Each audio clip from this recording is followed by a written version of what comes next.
ਉਹ ਚਾਹੁੰਦੀ ਹੈ ਕਿਤੇ ਅਬਰਾਡ ਉਹਦਾ ਰਿਸ਼ਤਾ ਹੋ ਜਾਏ। ਕਿਹਦਾ?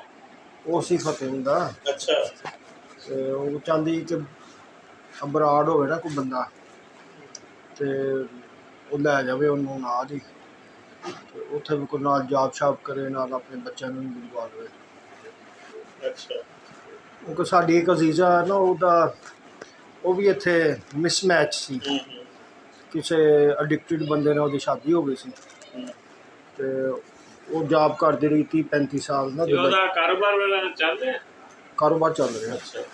ਤੇ ਉਹ ਬੱਚੇ ਕਿੰਨੇ ਨੇ ਇਹਦੇ? ਉਹਦੇ 2 ਬੇਟੇ 2 ਬੇਟੀਆਂ। ਯਾਰ ਅੱਛਾ ਦੇ ਇਲਾਕੇ ਦੇ ਲੋਕਾਂ ਨੂੰ ਸਾਰਿਆਂ ਨੂੰ ਬਾਹਰ ਜਾਣ ਦਾ ਦੌਰਾ ਪੈਂਦਾ, ਇਹ ਨਹੀਂ ਸਮਝ ਆਉਂਦੀ। ਉਹ ਫਿਰ ਕੋਈ ਬਾਰਡਰ ਏਰੀਆ ਤਾਂ ਨਹੀਂ ਹੈਗਾ ਜਿਹੜਾ ਬਾਹਰ ਜਾਣ ਦਾ ਦੌਰਾ। ਉਹ ਅਜ਼ੀਜ਼ਾ ਜਿਹੜੀ ਹੈ ਕਿਹਾ ਸੀ ਬੰਦੇ ਨੂੰ, ਮੈਂ ਕਿਹਾ ਜੀ ਇਹ ਗੁਜਰਾਤ 'ਚ ਜਿਹੜਾ ਵੀ ਬੱਚਾ ਪੈਦਾ, ਨੋਰਮਲ ਬੱਚੇ ਜ਼ਿਆਦਾ ਪੈਦਾ ਹੁੰਦੇ ਨੇ, ਨੋਰਮਲ ਡਿਲੀਵਰੀ, ਮੈਂ ਕਿਹਾ ਦਾਈ ਨੂੰ ਸਿਰਫ ਖਾਣਾ ਕਹਿਣਾ ਪੈਂਦਾ, ਪੁੱਤਰ ਬਾਹਰ ਜਾਣਾ, ਪੁੱਤਰ ਬਾਹਰ ਆ ਜਾਣਾ। ਸਹੀ ਹੈ। ਫਿਰ ਗੁਜਰਾਤੀ ਹੈ ਜਿਹੜੇ ਨੇ ਪਾਕਿਸਤਾਨ ਦੇ ਮੌਕਾ ਪ੍ਰਸਤਰੀਨ ਲੋਕ ਹੈਗੇ। ਇੱਕ ਸਲਾਮ ਫੇਰਦੇ ਨੇ ਲਾਹੌਰ, ਇੱਕ ਸਲਾਮ ਫੇਰਦੇ ਨੇ ਇਸਲਾਮਾਬਾਦ। ਵਾਹ। ਸ਼ੁਜਾਤ ਸ਼ਾਨ ਦੇ ਦੌਰ 'ਤੇ ਦੇਖੋ ਨਾ ਕਿੰਨੀ ਐਸ਼ ਕੀਤੀ। ਉਹ ਮੈਂ ਤੁਹਾਨੂੰ ਜਿਸ ਖਤੂਨ ਦੀ ਗੱਲ ਦੱਸ ਰਿਹਾ ਨਾ, ਉਹ ਇੱਥੇ ਬੜੀ ਤੰਗ ਸੀ। ਅੱਛਾ। ਤੇ ਉਹ ਮੀਆਂ, ਉਹਦੇ ਮੀਆਂ ਨੇ ਸਮਝੋ ਕਿ ਬੱਚਿਆਂ ਨੂੰ ਯਰਗਮਾਲ ਬਣਾਇਆ ਸੀ। ਤੇ ਉਹ ਜਦੋਂ ਮਰਜ਼ੀ ਬੱਚਿਆਂ ਨੂੰ ਮਾਰਨਾ ਕੁੱਟਣਾ, ਮਿਸਬਿਹੇਵ ਕਰਨਾ, ਤੇ ਉਹਨੂੰ ਕਹਿਣਾ ਮੈਨੂੰ ਪੈਸੇ ਭੇਜ। ਤੇ ਉਹ ਵਿਚਾਰੀ ਉੱਥੇ ਮਿਹਨਤਾਂ ਕਰ ਕਰਕੇ ਸਾਰੀ ਜ਼ਿੰਦਗੀ ਹੱਫ ਗਈ, ਬਣਾਇਆ ਫਿਰ ਕੁਛ ਨਹੀਂ। ਤੇ ਜੋ ਕੁਛ ਵੀ ਕਮਾਉਣਾ ਉਹ ਸਾਰਾ ਮੀਆਂ ਨੇ ਜੂਏ ਤੇ ਨਸ਼ੇ 'ਤੇ ਉਡਾ ਦੇਣਾ। ਉਹ ਫਿਰ ਅਖੀਰ ਉਹਨੇ ਜਿਹੜਾ ਨਾ, ਬੱਚੇ ਜਦੋਂ ਜਵਾਨ ਹੋ ਗਏ, ਉਹਨੇ ਫਿਰ ਉਹਦਾ ਲੈ ਲਈ। ਫਿਰ ਉਹਦੀ ਸ਼ਾਦੀ ਅਸੀਂ ਆਪ ਹੀ ਕਰਵਾਈ ਉੱਥੇ ਬੈਲਜੀਅਮ। ਉਹ ਬੜਾ ਸ਼ਰੀਫ ਆਦਮੀ ਸੀ। ਉਹ ਕੋਈ 10 ਸਾਲ ਹੋ ਗਏ ਨੇ। ਉੱਥੇ ਉਹਦੀ ਸ਼ਾਦੀ ਹੋਈ, ਉੱਥੇ ਜਾ ਕੇ ਫਿਰ ਉਹ ਉੱਥੇ ਤਾਂ ਤੁਹਾਨੂੰ ਪਤਾ ਹਰ ਘਰ ਦਾ ਜੀ ਜਿਹੜਾ ਨਾ ਜੌਬ ਕਰਦਾ। ਉਹਦਾ ਮੀਆਂ ਵੀ ਉੱਥੇ ਗੌਰਮੈਂਟ ਦਾ ਮੁਲਾਜ਼ਮ ਹੈ, ਤੇ ਆਪ ਵੀ ਮੁਲਾਜ਼ਮ ਹੈ। ਫਿਰ ਆਹਿਸਤਾ ਆਹਿਸਤਾ ਉਹਨੇ ਆਪਣੇ ਬੱਚੇ ਵੀ ਬੁਲਾ ਲਏ ਉੱਥੇ। ਤੇ ਅੱਛਾ, ਬੱਚਿਆਂ ਦੇ ਵੀ ਅੱਗੋਂ ਸ਼ਾਦੀਆਂ ਸ਼ੁਦੀਆਂ ਹੋਈਆਂ, ਅੱਗੋਂ ਬੱਚਿਆਂ ਦੇ ਵੀ ਬੱਚੇ ਹੋਏ, ਵੈਲ ਸੈਟਲ ਹੋ ਗਏ। ਇਹ ਹੁਣ ਉਹਨੂੰ ਦੇਖ ਕੇ ਨਾ, ਹੁਣ ਇਹਦਾ ਮਾਈਂਡ ਇਹ ਸੀ ਕਿ ਮੈਂ ਵੀ ਉੱਥੇ ਚਲੀ ਜਾ, ਮੈਂ ਵੀ ਜੌਬ ਕਰਾਂ, ਤੇ ਬੱਚੇ ਜਿਹੜੇ ਨੇ ਉੱਥੇ ਬੁਲਵਾ ਲਾਂ। ਅਸਲ 'ਚ ਜਿਹੜਾ ਨਾ ਖਾਤੂਨ ਜਦੋਂ ਉਹਦੇ ਬੱਚੇ ਹੋ ਜਾਣ ਨਾ, ਉਹ ਫਿਰ ਉਹਦੀ ਸਾਰੀ ਦੁਨੀਆ ਬੱਚੇ ਹੀ ਹੁੰਦੇ। ਹੋਣੇ ਵੀ ਚਾਹੀਦੇ, ਨੈਚੁਰਲ। ਤੇ ਗੋ ਬੱਚਿਆਂ ਦੀ ਸਾਰੀ ਦੁਨੀਆ ਮਾਂ ਨਹੀਂ ਹੁੰਦੀ। ਮੇਰੇ ਦੋਸਤ ਨੇ ਸ਼ਾਦੀ ਨਹੀਂ ਕੀਤੀ, ਉਹਦੀ ਯੰਗ ਏਜ 'ਚ 4 ਬੱਚੇ ਸੀ, 2 ਬੇਟੀਆਂ 2 ਬੇਟੇ, ਤੇ ਬੀਵੀ ਮਰ ਗਈ। ਤੇ ਉਹਨਾਂ ਨੇ ਸ਼ਾਦੀ ਕੀਤੀ, ਕਹਿੰਦਾ ਜੀ ਮੈਨੂੰ ਬੀਵੀ ਮਿਲ ਜਾਏਗੀ, ਬੱਚਿਆਂ ਨੂੰ ਮਾਂ ਨਹੀਂ ਮਿਲਦੀ। ਹਾਂਜੀ। ਸਾਕਾ ਵੀ ਇੱਕ ਦੋਸਤ ਲਿਖਿਆ ਸੀ, ਉਹ ਪਤਾ ਨਹੀਂ ਕਿੱਥੇ ਗਵਾਚ ਗਿਆ।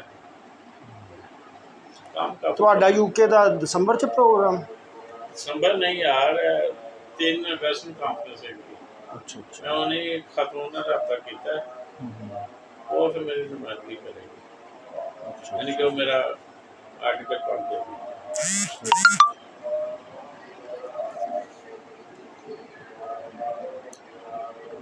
ਇਹਦਾ ਮਤਲਬ ਤੁਸੀਂ ਫਿਰ ਉਹਦੇ ਇੱਥੇ ਨਹੀਂ ਜਾ ਰਹੇ? ਨਹੀਂ, ਉਹ ਤਾਂ ਕਹਿ ਰਹੇ ਨੇ, ਲੇਕਿਨ ਮੈਂ ਕਿਹਾ ਕਿ ਆਲਟਰਨੇਟਿਵ 'ਚ ਬੰਦਾ ਬਣਾਉਣਾ ਚਾਹੀਦਾ ਨਾ। ਸਹੀ। ਮੈਂ ਤੇ ਫੌਜੀਆਂ ਦੀ ਯੂਨੀਵਰਸਿਟੀ 'ਚ ਰਿਹਾ ਨਾ, ਤੇ ਉੱਥੇ ਉਹਨਾਂ ਨੇ 2-3 ਆਪਸ਼ਨ ਬਣਾਏ। ਹਾਂਜੀ, ਪਲਾਨ A B C। ਸਿੱਖਿਆ।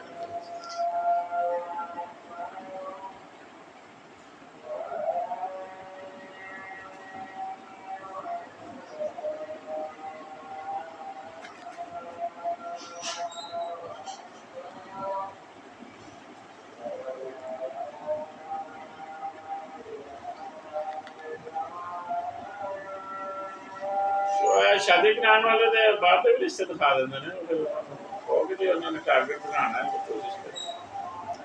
ਹਾਂਜੀ, ਅਸਲ ਦੇ ਵਿੱਚ ਜਿਹੜੇ ਲੋਕ ਬਾਹਰ ਨੇ ਨਾ, ਉਹ ਗਲਤ ਬਿਆਨੀ ਬੜੀ ਕਰਦੇ ਨੇ। ਇਹ ਵੀ ਰਿਸਕ ਹੈ। ਮੇਰੀ ਸਿਸਟਰ ਹੈ, ਵਿਡੋ ਹੈ, ਇਹ 3 ਸਾਲ ਹੋ ਗਏ ਤੇ ਮੀਆਂ ਦੀ ਡੈਥ ਹੋ ਗਈ ਹੈ। ਅਨੀਮਾ ਖਾਨ ਇਹਦਾ ਮੀਆਂ ਕੰਮ ਕਰਦਾ ਸੀ। ਅਨੀਮਾ ਖਾਨ ਹਾਲੇ ਵੀ ਦੀ ਗੱਪਸ਼ਪ ਹੈ। ਅੱਛਾ ਤੇ ਉਹ ਇਹ ਹੁਣ ਵਾਲਦਾ ਵੀ ਮੇਰੇ ਨਾ ਫਿਸਬਿਲਿਲਾ ਮੈਚ ਮੇਕਿੰਗ ਕਰਦੇ ਸਨ, ਕੁਛ ਇਹ ਵੀ ਫਿਰ ਥੋੜ੍ਹਾ ਬਹੁਤ ਕਰਦੀ ਆ। ਤੇ ਇਹਨੂੰ ਕੋਈ 10 ਸਾਲ ਤੋਂ ਉੱਥੇ ਲੜਕਾ ਹੈ ਸਾਊਥ ਅਫਰੀਕਾ, ਤੇ ਉਹਨੂੰ ਰਿਸ਼ਤੇ ਵੀ ਦਿਖਾਏ ਉਹਨੇ, ਆਪਣੇ ਸਾਰੇ ਜਿਹੜੇ ਨਾ ਕੁਆਇਫ ਦੱਸੇ ਸਨ। ਉਹ ਫਿਰ ਇੱਕ ਬੱਚੀ ਵਾਲੇ ਨੇ ਪਤਾ ਕੀਤਾ ਤੇ ਉਹ ਇਸਲਾਮਾਬਾਦ, ਉਹਨੇ ਦੱਸਿਆ ਮੇਰੇ ਵਾਲਦੈਨ ਰਹਿੰਦੇ ਨੇ ਘਰ ਬਾਹਰ। ਉਹਨਾਂ ਨੇ ਜਦੋਂ ਛਾਣਬੀਨ ਕੀਤੀ ਤੇ ਉਹ ਆਲਰੇਡੀ ਮੈਰਿਡ ਸੀ, ਲੇਕਿਨ 10 ਸਾਲ ਤੋਂ ਉਹਨੇ ਦੱਸਿਆ ਹੀ ਨਹੀਂ। ਹੁਣ ਅਸੀਂ ਜਿਹੜੇ ਲੋਕ ਰਾਬਤਾ ਕਰਾਉਣ ਵਾਲੇ ਲੋਕ ਹੁੰਦੇ ਨੇ ਤੇ ਉਹ ਤੇ ਨਹੀਂ ਛਾਣਬੀਨ ਕਰਦੇ ਜਾ ਕੇ, ਛਾਣਬੀਨ ਤੇ ਉਹਨੇ ਹੀ ਕਰਨਾ ਜਿਹਨੇ ਬੱਚੇ ਜਾਂ ਬੱਚੀ ਦਾ ਕਰਨਾ। ਉਹ ਫਿਰ ਮੈਂ ਖੁਦ ਬੜਾ ਸ਼ੌਕਡ ਹੋਇਆ, ਕਿਉਂਕਿ ਮੇਰੇ ਨਾਲ ਕਾਫੀ ਸ਼ੇਅਰ ਕਰਦੇ ਨਾ ਸਿਸਟਰ। ਮੈਂ ਕਿਹਾ ਦੱਸੋ ਇੰਨਾ ਅਰਸਾ ਹੋ ਗਿਆ, ਅਸੀਂ ਉਹਨੂੰ ਇੰਨਾ ਸ਼ਰੀਫ ਆਦਮੀ ਤੇ ਭਲਾਮਾਨ ਸਮਝਦੇ। ਤੇ ਮੈਂ ਆਪਣੇ ਕਈ ਦੋਸਤਾਂ ਨੂੰ ਵੀ ਰੈਫਰ ਕੀਤਾ ਉਹਦੇ ਨਾਲ ਬੱਚੀ ਦੇ ਰਿਸ਼ਤੇ ਵਾਸਤੇ। ਹਰ ਇੱਕ ਨੂੰ ਨੇ ਕਿਹਾ ਜੀ ਤੁਸੀਂ ਜਾਓ ਮੇਰੇ ਘਰ ਬਾਹਰ, ਮੇਰੇ ਵਾਲਦ ਉੱਥੇ ਰਹਿੰਦੇ ਨੇ, ਛਾਣਬੀਨ ਕਰੋ। ਤੇ ਉਹ ਕਿਹੜਾ ਕੋਈ ਬੰਦਾ ਜਾਂਦਾ ਅੱਜ ਕੱਲ੍ਹ ਦੇ ਦੌਰ 'ਚ, ਇੰਨਾ ਟਾਈਮ ਹੀ ਨਹੀਂ ਹੁੰਦਾ ਕਿਸੇ ਕੋਲ। ਲੇਕਿਨ ਉਹ ਫਿਰ ਚਲੇ ਗਏ ਬੱਚੀ ਵਾਲੇ।